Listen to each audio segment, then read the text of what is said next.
Bismillahirrahmanirrahim. Assalamu alaikum students. I am your science teacher. As you are aware, we are studying chapter number 10. In chapter number 10, we are going to study for today's lesson image formation in simple camera and human eye and how eye get used to darkness after some time. Image formation में बच्चों simple camera और human आई जो है ये related हैं, क्योंकि camera जो बनाया गया है वो हमारी आई फंक्शन पे ही बनाया गया है। जैसे उसका अपर्चर जो है वो एक शटर के ज़रिए बंद किया गया होता है और उसको खोलना पड़ता है, इसी तरह से हमारी आइज़ जो हैं उसको आईलिड से बंद किया गया होता है और उसको खोलना पड़ता है। अपर्चर के अंदर जब लाइट जो है एंटर करती है लेंस के ज़रिए, उसी तरह से हमारी जो है वो आइज़ में प्यूपल जो है हमारा वो वहाँ से आइज़ जो है वो कैमरा में अपर्चर से और हमारी जो है आई में प्यूपल से लाइट एंटर करती है। इसी तरह से कैमरा और ह्यूमन आई जो है वो रिजेंबल करते हैं। We will study that and आपको पता होगा कि आइज़ जो हैं अगर हम रोशनी से बहुत ज़्यादा रोशनी से डार्कनेस में जाएं तो सम टाइम हमें कुछ नज़र ही नहीं आता, उसके थोड़ी अरसे बाद थोड़ी देर के बाद हमें नज़र आना शुरू हो जाता है और इसी को हम कहते हैं how eyes get used to darkness after some time. ये भी will study in our today's lesson. ठीक है students, open your book at page number 143।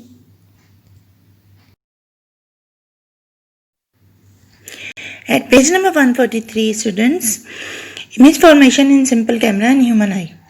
We know that if an object is lying at a distance more than the focal length of the convex lens, real and inverted image is formed on the other side of the lens. The image through the eye and camera is formed in the same way. Let us compare the structure and function of both of them. अब हमें पता है कि एक चीज़ जो है अगर हमने क्या किया हो उसको कन्वेक्स लेंस के सामने रखा हो तो एक ख़ास डिस्टेंस होता है जिस पे जो है वो क्या बनता है, इमेज बनता है और ये इमेज जो है वो इन्वर्टेड होता है। इसी तरह से हमारी आई और कैमरा भी काम करते हैं इसी असूल पे। अब हम जो है आई और कैमरा का स्ट्रक्चर जो है वो पढ़ेंगे और उसका फंक्शन भी कंपेयर करेंगे। आगे बच्चों camera is a kind of box to which a convex lens is mounted on the front side. The lens forms a real and inverted image of an object on the sensitive film placed behind. Camera क्या होता है, एक box सा बना होता है और इसके अंदर एक कन्वेक्स लेंस जो है वो लगा होता है फ्रंट साइड पे इसके, और लेंस जो है इसके अंदर जो है वो रियल और इन्वर्टेड इमेज जो है वो फॉर्म करता है। कहाँ पे, एक सेंसिटिव फिल्म जो है हमने पीछे लगाई होती है उस पर। A system is provided in the camera to move the lens back and forth so that sharp image is obtained on the film. अब सिस्टम में इसका ऐसा होता है कि हम कैमरा जो है उसके लेंस को पीछे और आगे जो है वो कर सकते हैं ताकि हमारा इमेज जो है वो सही तरह से बने। There is shutter behind the lens that remains closed normally. Shutter होता है लेंस के पीछे जो कि आमतौर पर बंद ही रहता है। When the button is pressed, the shutter opens for a while. Light coming from the object enters the camera during this interval and image is formed on the film. अब क्या होता है, जब हम बटन प्रेस करते हैं तो shutter खुल जाता है और लाइट जो है जो बाहर से आ रही होती है वो उसमें कैमरा में दाखिल कर दी जाती है, हो जाती है दाखिल, और फिर क्या होता है लाइट जो है वो उतनी ही दाखिल होनी है जितना कि हमारा ये कैमरे का अपर्चर होगा, साइज़ के हिसाब से वो डिफर करेगी। Aperture is an opening in the diaphragm behind the lens. Aperture है क्या, ये एक ओपनिंग होती है, ये एक सुराख होता है जो कि डायफ्राम के अंदर होता है। डायफ्राम यानी एक फिल्म टाइप की चीज़, जैसे आप कह सकते हैं कि एक मेम्ब्रेन टाइप की चीज़ जो है वो उसके पीछे लगी होती है, उसके अंदर जो है ये अपर्चर होता है यानी सुराख होता है छोटा सा। This can be made smaller और लार्जर एज रिक्वायर्ड। इसको हम छोटा या बड़ा कर सकते हैं अपनी मर्जी से। The picture is obtained by developing the image on the film. अब हमें पिक्चर कैसे मिलेगी, हम फिल्म डेवलप करनी पड़ेगी तो हमें पिक्चर जो है वो मिलेगी। आगे देखिए डायग्राम्स बच्चों। कैमरा का जो है वो लेंस है, अपर्चर है, सेंसिटिव फिल्म जो है लगी हुई है पीछे, डायफ्राम है उसका, और बटन है उसका, बटन प्रेस करेंगे तो शटर खुलेगा और हमारी तस्वीर जो है वो जो भी हमने तस्वीर बनानी है वो बनेगी। दूसरी तरफ देखिए अंदर से दिखाया हुआ आपको सेंसिटिव फिल्म पीछे लगी हुई है, लेंस है बना हुआ और ऑब्जेक्ट जो है वो आगे पड़ा हुआ है। इस तरह से लेंस के जरिए से जो है लाइट एंटर करेगी और सेंसिटिव फिल्म पे जो है वो इन्वर्टेड इमेज जो है वो आगे बढ़ते हैं बच्चों। जो अब हम आई का स्ट्रक्चर पढ़ेंगे। The human I also works like a camera. Different parts of eye are shown in the figure. अब ये जो फिगर है, ये जो डायग्राम है, इसमें आपको डिफरेंट पार्ट्स ऑफ द आई जो है वो दिखाए हुए हैं। सबसे जो बाहर वाली लेयर है आई की, उसको हम कहते हैं आयरस। देखें सबसे ऊपर लिखा हुआ है आयरस, और आई को होल्ड किया होता है किसने? सिलरी मसल्स ने। सिलरी मसल्स जो हैं ये आई के इर्द गिर्द जो है मसल्स होते हैं जो आई को होल्ड करके रखते हैं। जो पर्चर है आई का वो कौन सा है? वो प्यूपल है। ठीक है बच्चों। इसके बाद एक लेयर जो है वो पर्चर तो दरमियान में है ज़ाहिर है प्यूपल, और सबसे जो बैरूनी लेयर थी आई की वो मैंने आपको बताई, सबसे बाहर वाली आउटर लेयर जो है वो आयरस है। इसके बाद एक और लेयर होती है जिसको हम कहते हैं कॉर्निया, और इसके बाद जो वाइट पार्ट है हमारी आई का उसको हम कहते हैं स्क्लेरा। आई के पीछे होती है ऑप्टिक नर्व जो कि सारे इमेज कलेक्ट करके हमारे ब्रेन तक पहुंचाती है। Human I also works like a camera, ये भी बिल्कुल कैमरा की तरह काम करती है हमारी आई। डिफरेंट पार्ट्स ऑफ द आई जो है वो आपको शो करके नीचे दिखाए हुए। अब चलिए नेक्स्ट पेज पे, page number 1। On page number 144 students, the eye is almost a sphere of diameter about 2.5 centimeter. Its outer boundary called the sclera is thick and hard. At the front of the eye there is a transparent hard skin known as cornea. Behind the cornea there is iris, and after that there is convex lens. The inner layer of the back wall of the I is called retina. ठीक है बच्चों, आई जो है एक sphere की तरह एक गोल शक्ल में होती है जिसका डायमीटर जो है 2.5 सेंटीमीटर होता है। इसकी जो बाउंड्री है, जो सबसे आउटर लेयर है, उसको हम कहते हैं स्क्लेरा, यानी जो वाइट पार्ट होता है ना आई का वो वाला, उस ये थिक और हार्ड होती है, और at the front of the eye के ये वहाँ पे मौजूद होती है। आगे जो है एक ट्रांसपेरेंट जो है शीट सी बनी होती है एक किस्म की स्किन की, उसको हम कहते हैं कॉर्निया। इसके पीछे जो है वो आयरस होती है, और जो है इसके बाद जो है लेंस लगा होता है। इनर लेयर जो है बाद में जो एंड पे बनती है, जिसके ऊपर इमेज फॉर्मेशन और ये सारा कुछ होता है, इमेज फॉर्मेशन को कैरी करती है जो, उसको हम कहते हैं retina. The retina of the eye and the film of the camera serve the same purpose. Retina of the eye और फिल्म ऑफ द कैमरा जो है वो सेम काम करते हैं। Like camera, the eye lens forms a real and inverted image of the object on retina. अब camera की तरह आई जो है वो भी इन्वर्टेड इमेज ही फॉर्म करती है। The optic nerve carries it in the form of signals to the brain. ये जो है ऑप्टिक नर्व जो है वो इसको ब्रेन की तरफ लेके जाएगी, किसको? जो इमेज हमारी आई ने बनाया है। ठीक है बच्चों, although the image formed on the retina is inverted but our brain interprets this correctly, that is the right way up. हालांकि ये इन्वर्टेड ही होता है, लेकिन बच्चों जैसे ही वो ऑप्टिक नर्व में पहुंचता है तो हमारा ब्रेन जो है इसको कैच कर लेता है और वो हमें इसको इमेज को सीधा करके दिखाता है। इस तरह से हम चीज़ें जो हैं वो बिल्कुल सही और सीधी देखते हैं। देखिए डायग्राम बच्चों, front point of the retina जो है वो आगे आपको दिखाया है, और फोकल पॉइंट ऑफ रेटिना जो है वो आपको पीछे दिखाया है, यानी बिल्कुल रेटिना के ऊपर आके शुआएं जो हैं बाहर से पड़ेंगी। लेंस जो है कहाँ कैरी करेगा इमेज को? रेटिना के ऊपर। ठीक है। The iris acts like the diaphragm of cornea. The opening of the centre of iris is called pupil which is just like a aperture of a camera.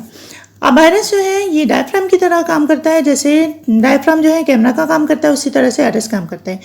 Iris की opening जो है उसको हम कहते हैं पिपल, और जो है ये क्या होता है पिपल? ये बिल्कुल अपर्चर की तरह काम करता है, अपर्चर ऑफ द कैमरा, यानी ये खुलता और बंद होता है। When light outside is dim, the iris contracts to make the pupil larger so that more light can enter the eye. In bright light, iris makes the pupil smaller. अगर bright light हो तो क्या करता है people जो है वो light को एंटर तो करवाता है, लेकिन उसको जब अगर क्या हो लाइट जो है डिम है तो लार्ज कर देगा प्यूपल को आयरस, और जो लाइट जो है जब बहुत ज़्यादा ब्राइट हो तो प्यूपल जो है वो स्मॉलर हो जाएगी। ठीक है। In a camera lens is moved back and forth to focus the image on the film but the eye lens does not move. अब आपको पता है उसका जो है कैमरा का लेंस जो है हम आगे पीछे मूव कर सकते हैं, लेकिन आई का जो है लेंस वो आगे पीछे मूव नहीं किया जा सकता। इसलिए बच्चों इसको थिक और थिन बनाया जा सकता है। Instead, the ciliary muscle make the lens thick or thin due to which its focal length changes. लेकिन ciliary muscles क्योंकि उसके इर्द गिर्द लगे हुए हैं इसके जो इसको होल्ड भी करते हैं, यही जो है वो क्या करेंगे, पर्चर को क्या कर देंगे, प्यूपल को और लेंस को छोटा और बड़ा करेंगे। यानी लेंस को थोड़ा दबा के इसको थिक कर देंगे और फिर उसको छोड़ेंगे तो वो क्या हो जाएगा, लंबा हो जाएगा, यानी उसकी थिकनेस जो है वो थिन हो जाएगी। और when you are looking at distant object, the ciliary muscles are in relaxed position and the image is formed on the retina. जब आप दूर के चीज़ें देख रहे होते हैं तो ciliary muscles जो हैं वो रिलैक्स होते हैं और इस तरह से इमेज जो है वो रेटिना पे बनता है। To look at something closer to the eye, these muscles make the lens thicker. This makes its focal length shorter and the image is again formed on the retina instead of forming at a point.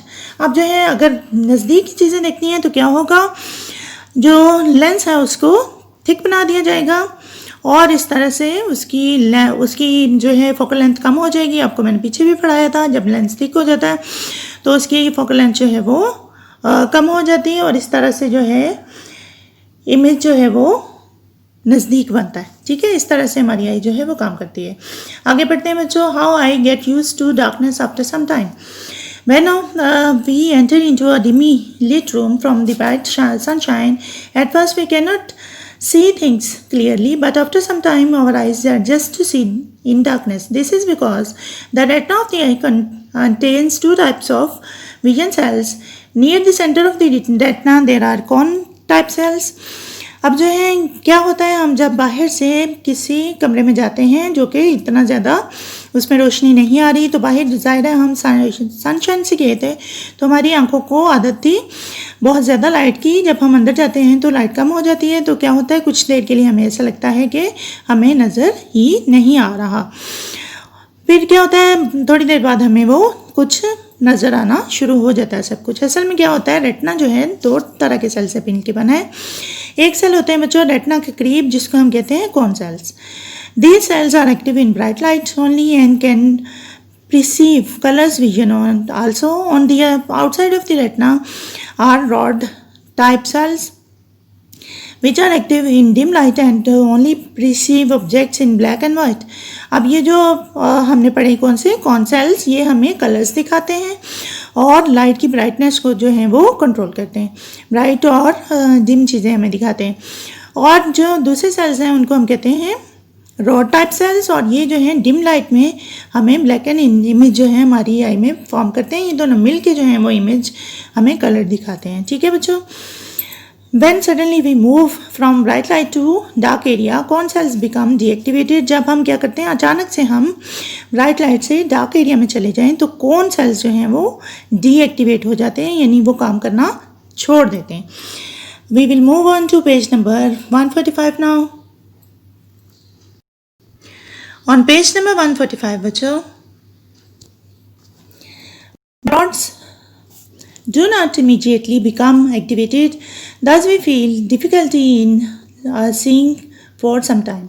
लेकिन rod जो है वो एकदम rod cell जो होते हैं वो एकदम से एक्टिवेट नहीं होते, इसलिए हम क्या करते हैं हमें लगता है जैसे अंधेरा है, हमें कुछ नज़र नहीं आ रहा। Then the rod cells become active after some time and we are able to see in darkness through though cannot perceive colors. लेकिन कुछ देर के बाद क्या होता है वो रॉड सेल्स जो हैं वो एक्टिव हो जाते हैं, हमें नज़र आना शुरू हो जाता है, लेकिन कलर्स हमें नज़र नहीं आते। हाँ, लेकिन अगर थोड़ी देर और बैठे रहेंगे तो पूरी तरह से एक्टिव हो जाएंगे रॉड सेल और इस तरह से हमें कलर्स भी हल्के हल्के नज़र आना शुरू हो जाएंगे। लेकिन अगर रोशनी बहुत कम होगी तो हम ब्लैक एंड वाइट ही देख पाएंगे। रात को जब आप देखते हैं बहुत डिम लाइट में या कम रोशनी में तो आपको ब्लैक एंड वाइट ही नज़र आता है। या आगे इसके दिया हुआ है बच्चों, for your information some animals such as fish focus images onto the retina of their eye by moving their lens backward and forward. जो फिश में है बच्चों ये क्वालिटी होती है कि वो अपना लेंस जो है आई का वो बैक और फॉरवर्ड जो है वो मूव कर सकते हैं और उसको एडजस्टमेंट के तौर पे यूज़ करके देखते हैं। ठीक है बच्चों, अब ये थी हमारी रीडिंग। अब हम करते हैं क्वेश्चन आंसर्स। ठीक है बच्चों, question answers are given on page number 148।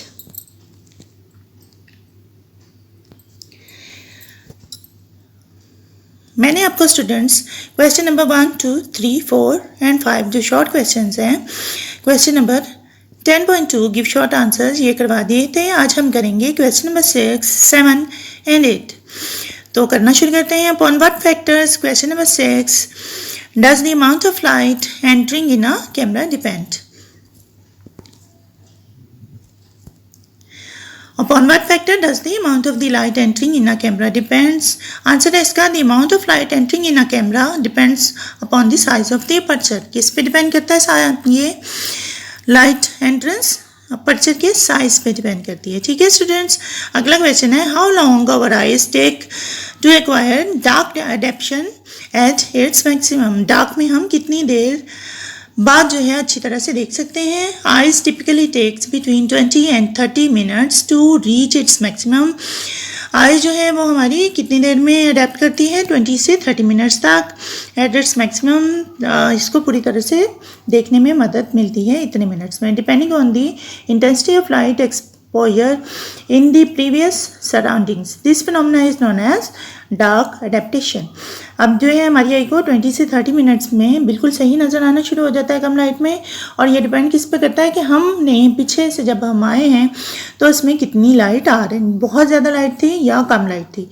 ठीक है, पीछे हमारी सराउंडिंग्स में, और इस फिनोमेना को हम कहते हैं बच्चों डार्क एडेप्टेशन। अगला क्वेश्चन है बच्चों, question number 8, define short sightedness and long sightedness. पहले हेडिंग देंगे हम शॉर्ट साइटेडनेस की। In short sightedness a person can see near objects clearly but distant objects appear blurred. This defect is corrected by using suitable concave lens. Short sightedness वो होती है बच्चों जब हम जो हैं हम या कोई भी इंसान जो है वो नियर ऑब्जेक्ट्स यानी करीब की चीज़ें जो हैं उसे सही नज़र आती हैं लेकिन दूर की चीज़ें सही नज़र नहीं आती। इसको हम कनकेव लेंस पहन के जो ऐनक में कनकेव लेंस यूज़ करके तो ख़त्म कर सकते हैं। लॉन्ग साइटेडनेस बच्चों, in long sightedness a person can see distant objects clearly but near objects appear blurred. अब लॉन्ग साइटेडनेस में क्या होता है, करीब की चीज़ें जो हैं वो नज़र नहीं आती, ब्लर्ड नज़र आती हैं, और दूर की चीज़ें जो हैं वो क्लियरली नज़र आती हैं। इसमें दूर की चीज़ें क्लियरली नज़र आएंगी और शॉर्ट साइटेडनेस में करीब की चीज़ें जो हैं वो क्लियर नज़र आएंगी। ठीक है बच्चों, और इसमें जो है वो नज़दीक की चीज़ें ब्लर नज़र आएंगी। लॉन्ग साइटेडनेस में this defect is corrected by using suitable convex lens. इसको हम दूर कर सकते हैं कन्वेक्स लेंस यूज़ करके। ठीक है बच्चों, ये थे हमारे शॉर्ट क्वेश्चन आंसर। अब ये कंप्लीट हो गए हैं, आपने ये याद भी करने हैं और लिखने भी हैं। आगे चलते हैं बच्चों, आज हम लॉन्ग क्वेश्चन नंबर 10.6 करेंगे। ठीक है बच्चों, explain how eyes get used to darkness after some time. ये वाला क्वेश्चन करने लगे हम 10.6। The answer is given on page number 144 and 145। On page number 144, how eyes get used to darkness after some time. When we enter into a dimly lit room, ये पहले हम अभी पढ़ चुके हैं, from bright sunshine at first, we cannot see things clearly, but after some time, our eyes adjust to see in darkness. This is because the retina of the eye contains two types of vision cells. Near the center of the retina, there are cone type cells. These cells are active in bright light only and can perceive colors vision only. On the outside of the retina are rod type cells which are active in dim light and only perceive objects in black and white. When suddenly we move from bright light to dark area, cone cells become deactivated. ठीक है, ये लिखना है पूरा अपने with heading, और इसके बाद हमने लिखना है पेज नंबर 155 से।